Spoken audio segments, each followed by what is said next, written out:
mbega ibyishimo nagize igihe bambwiye bati ngwino tujye mu ngoro y'Uhoraho. None urugendo rwacu rutugejeje ku marembo yawe Yeruzalemu. Ingoma yawe Nyagasani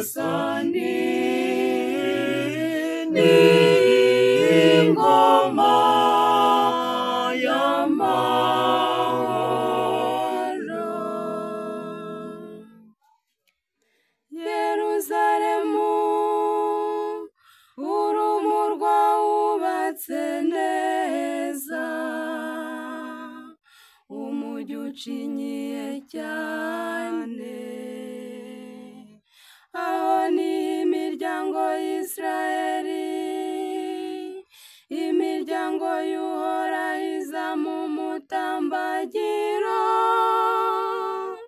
gusingiza Uhoraho uko Isiraheli yabitegetswe.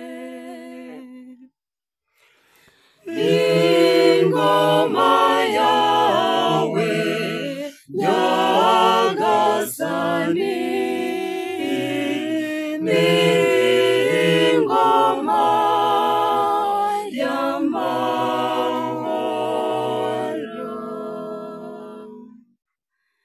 Aho niho hari intebe y'ukomoka kuri Dawudi, intebe yicaraho igihe aca imanza.